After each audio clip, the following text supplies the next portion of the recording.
imagine this hidden world, right beneath your feet, maybe even deep inside the plants in your garden. It's absolutely teeming with these organisms, often overlooked, right? But they're profoundly shaping everything, our ecosystems, our health. Yeah, even our daily lives in ways we don't always realize. Exactly.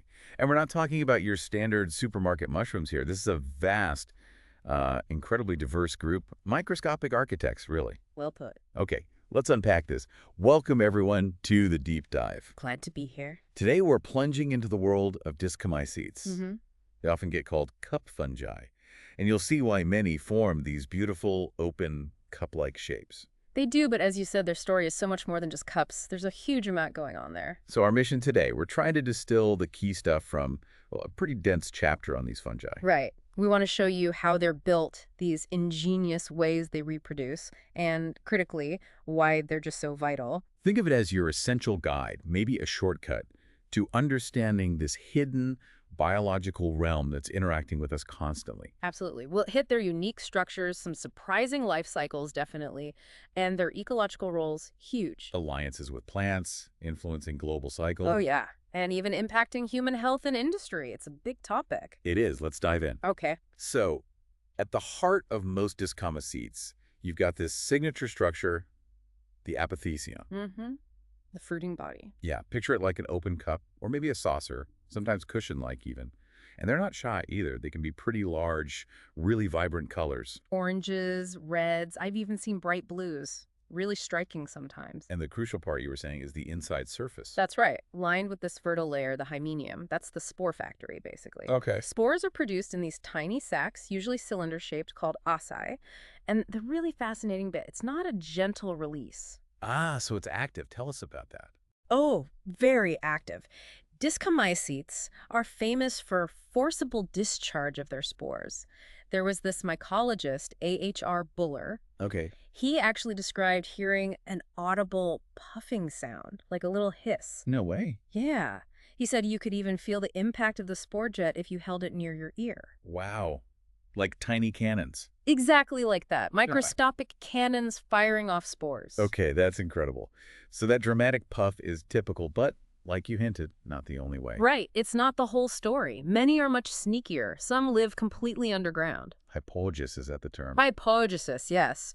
Or they have no distinct fruiting body at all, and the spores just get dispersed passively, maybe hitching a ride with animals. That adaptability, it really points to their varied lifestyles, doesn't it? It really does, and how vital they are. I mean, you find them as saprobes, breaking down dead stuff, wood, leaves, even dung. Essential recyclers. Totally. Then you've got endophytes living inside plants, often harmlessly. Okay. Some are plant parasites causing diseases, unfortunately. Right, the bad guys. Some of them, yeah. But then you have the crucial mycorrhizal ones partnering with plant roots. Super important. And maybe the most surprising, like you said, a huge chunk are lichen formers, creating these composite organisms with algae or cyanobacteria. So they're basically everywhere, doing everything. Pretty much. Decomposers, partners, pathogens, symbionts. Incredibly versatile group. Let's zoom in on that epithecium again, because it sounds like it's engineered perfectly for that spore launch. It really is. That inner layer, the hymenium, it's packed with the asci, often mixed with these sterile filaments called paraphyses that might help direct the spores. Oh, okay. And the whole cup structure, the excipulum, provides support. It's got different tissue types, different cell arrangements.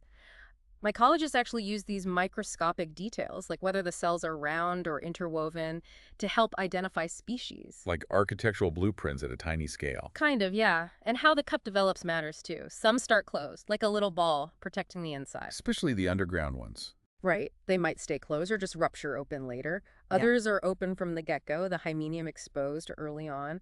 It's a spectrum of development strategies. Okay. And the asci themselves, the cannons. Yeah. You said there are different types. Yes, and this is fundamental for classification. The most common is the operculate ascus. Think of a tiny lid or cap the operculum. Like a trapdoor. Exactly. It hinges open, pop, spores released. Neat. Then you have inoperculate asci, no hinged lid. Instead, they shoot spores out through a small pore or slit at the tip, like a nozzle. Okay, different mechanism. And then, kind of weirdly, in some lichen fungi, the inner wall of the ascus actually stretches out and breaks through the outer walls, like a little projecting beak or rostrum. Wow. So these subtle differences are key for telling them apart. Absolutely. That and even how the tip stains with iodine these tiny features are crucial taxonomic characters. And we should restate, not all use force.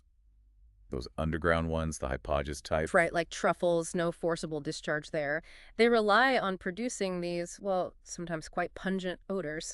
To attract animals. Exactly. Pigs, dogs, deer, squirrels, whatever likes to eat fungi. The animals dig them up, eat them, and then spread the spores around in their droppings, or just by carrying fragments away. Clever. Passive dispersal via hungry helpers. It works, which leads us nicely into their real-world impact. And maybe we should start with lichens, because that's a huge part of the Ascomycetes story. Definitely. It's mind-blowing that a lichen isn't one organism. It really is. It's this stable team-up, a fungus, usually a Ascomycete, providing the structure and protection. A mycobiont. Right. And a photosynthetic partner, an alga or a cyanobacterium, providing the food through photosynthesis, the photobiont. And you said nearly half of all Ascomycetes live like this. Get this, yeah, nearly half. It's an incredibly successful lifestyle, billions of years of evolution perfecting this partnership. And sometimes it's even more complex, right? Like 3 partners. Yes, some lichens have a main green alga and a secondary cyanobacterium, often tucked away in special structures called cephalodia. Those cyanobacteria can fix atmospheric nitrogen, which is a huge bonus in nutrient-poor environments. Wow. And they look so different, too. Not just flat crusts. Oh yeah, huge variety in form. You've got crustose lichens, looking like paint spilled on a rock, very tightly attached. Okay. Foliose ones, which are more leafy, flattened, with distinct upper and lower surfaces, like tiny leaves. Mm-hmm. And fruticose lichens, which are bushy or dangling, often branched like little shrubs. So how do these composite organisms spread? Good question. They have specialized structures. Tiny little powdery bits called ceridia, or slightly larger outgrowths called ascidia.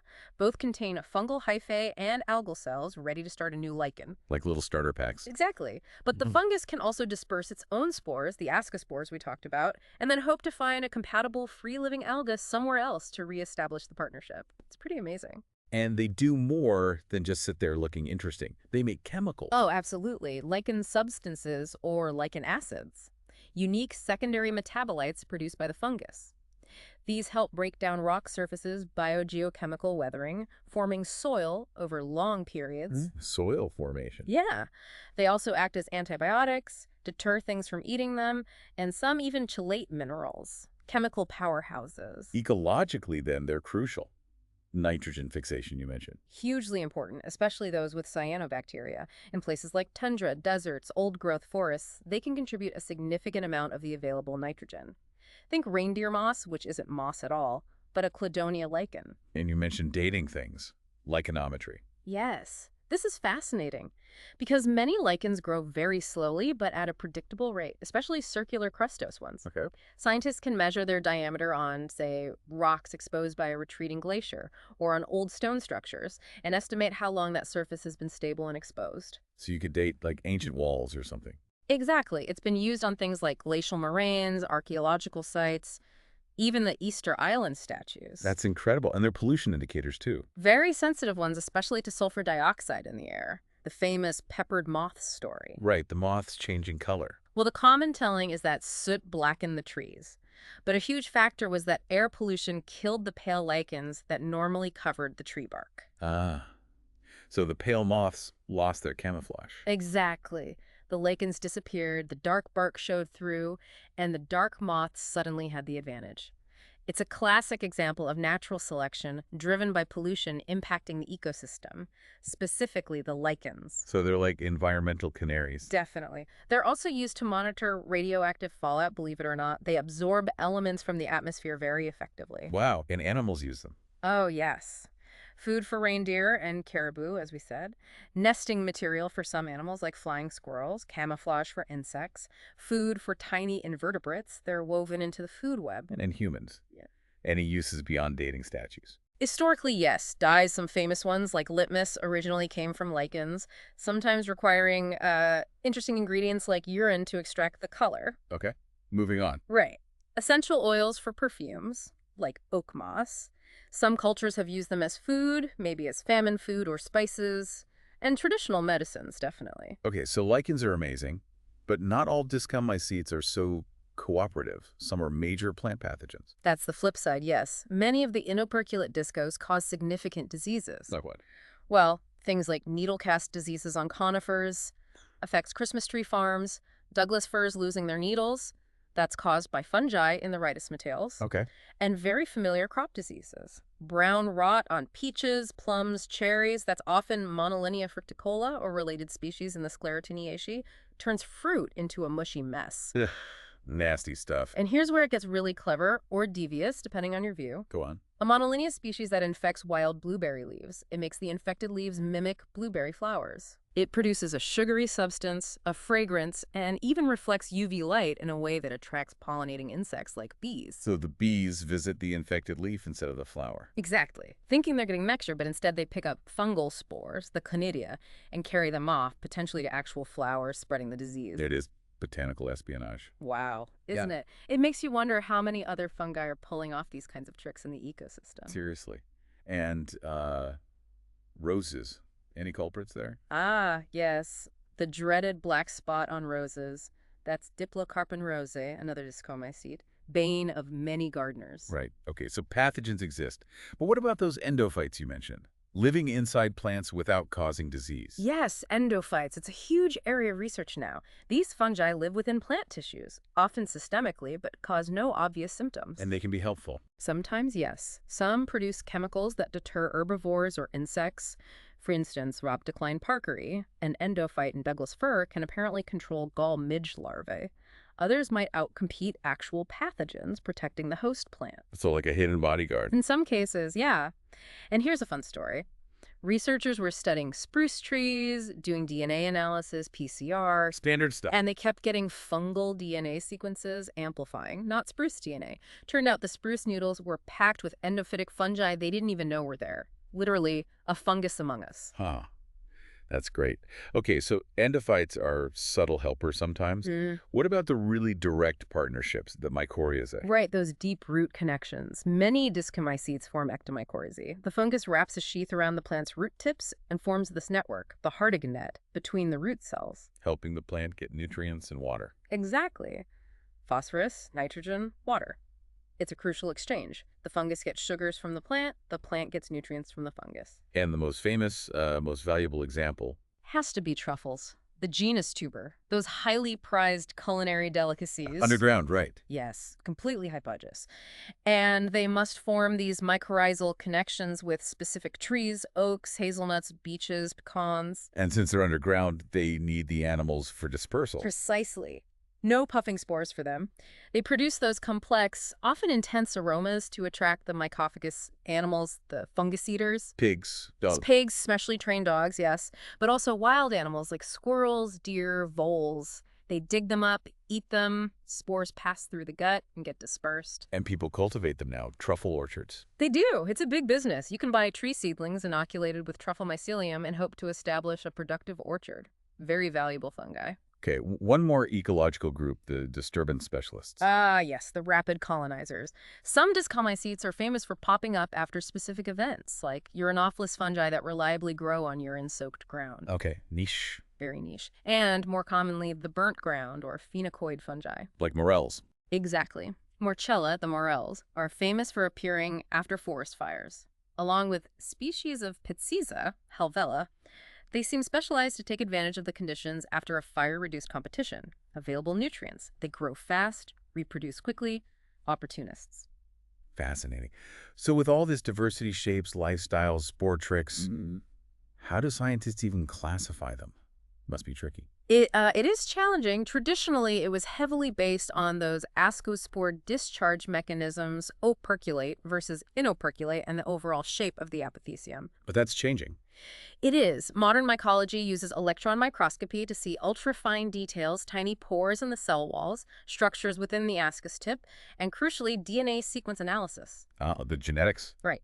DNA tells a much clearer story about evolutionary relationships. It's shown that some traits we thought defined groups, like the truffle's underground habit, have actually evolved multiple times independently in different lineages. It's called convergent evolution. The same solution evolves separately because it works well. So the classification is constantly being updated. Constantly refined. It's a dynamic field. Okay, let's wrap up with a quick tour of some memorable groups. The edibles first.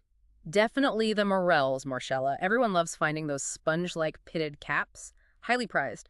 Bell morels, verpa are similar, but the cap hangs more freely. But cook them first. Absolutely critical. Never eat morels raw. They contain compounds that need to be broken down by heat. Okay. And the dangerous ones, the lookalikes. Yes, buyer beware. The false morels, genus Gyromitra, their caps are more convoluted, kind of brain-like. And the saddle fungi, Helvella, with irregular, often saddle-shaped caps. And these are properly toxic. Yes. They contain toxins, notably monomethylhydrazine, which is basically rocket fuel. It can be fatal. Parboiling might reduce toxins, but isn't always reliable. Best to just avoid them unless you are an absolute expert. Good advice. Any other weird and wonderful ones? Oh, plenty. There's Ceteria, found only in the southern hemisphere, parasitic on southern beech trees, forms these fleshy golf ball-like structures that are actually edible. Chlorociboria stains wood this amazing blue-green color. So vibrant, it was used by Renaissance artists in Italy for wood inlay work, intarsia. Wow, fungi and art. Yeah. Then you have things like the Orbiliaceae, a family that includes fungi that trap nematodes, microscopic worms, using sticky nets or constricting rings. Fungi hunting worms. Pretty much. And others in that group have these crazy spiral-shaped spores, maybe adapted for water dispersal. Shows that convergent evolution again. And maybe one more. How about Philebulus? Often found on dung, some species pack over 1,000 spores into a single ascus, and they can complete their life cycle under snow cover. Tough little thing. Incredible diversity. Okay, so if we connect all this back, the big picture. I think the big picture is just the immense diversity and ecological reach of this group. From tiny decomposers on burnt ground to these huge ancient lichens, they're everywhere. Doing critical jobs. Decomposers, symbionts, pathogens. Environmental indicators. They really showcase biological complexity and importance, often hidden just out of sight. They really remind us how interconnected everything is, don't they? And how much happens at scales we just don't normally see. Absolutely. So maybe a final thought for everyone listening. Yeah, maybe ponder this. How many more of these hidden fungal interactions are happening right now, shaping the world around us, completely beyond our perception? Fungi are truly everywhere, influencing everything. Understanding them even just a bit more is really key to understanding life itself. That's a great place to leave it. Thank you so much for joining us on this deep dive into the, well, microscopic but globally impactful world of Ascomycetes. My pleasure. We really hope you gained some fascinating insights today. Thanks for listening.